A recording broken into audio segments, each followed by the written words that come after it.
Print, email, Facebook, Twitter. More. Allison Baden-Clay's parents speak out about daughter's abusive marriage in hope of helping others. So far today, police in Australia would have dealt with on average 161 domestic violence matters. Learn more about these numbers. Share. Allison Baden-Clay's parents say they were gradually cut off from their daughter in the months prior to her murder and wish they had done more to help her escape a controlling marriage. Today, Jeff and Priscilla Dickey told a Brisbane media conference they had decided to tell their story in support of the Allison Baden-Clay Foundation, hoping it would prompt others to look for the warning signs of domestic violence among friends and family. They said their daughter became increasingly isolated from friends and family before she was murdered by her husband Gerard Baden-Clay in 2012. We knew Allison was strong and we thought, this is going to work out without our interference, so we didn't interfere, and we thought it would work out, but apparently it didn't, Mr. Dickey said. Mrs. Dickey said when she tried to raise concerns, her son-in-law told her to butt out.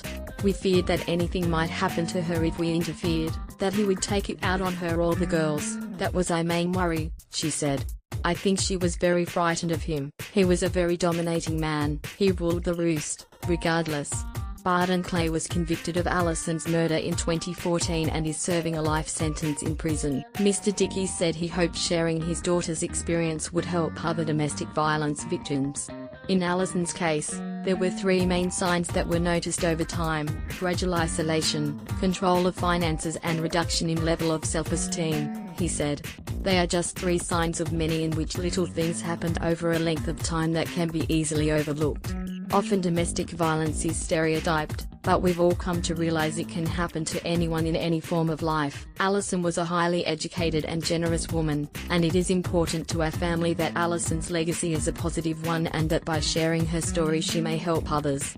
The Allison Baden-Clay Foundation is partnering with Griffith University's Meet Bystander program, which trains people in how best to approach someone in an abusive relationship. Griffith's program is targeted towards business and corporate environments to teach people how to identify and handle a domestic violence situation. Domestic violence expert Professor Paul Mazerol from Griffith University said social and financial isolation could often be early warning signs someone needed help.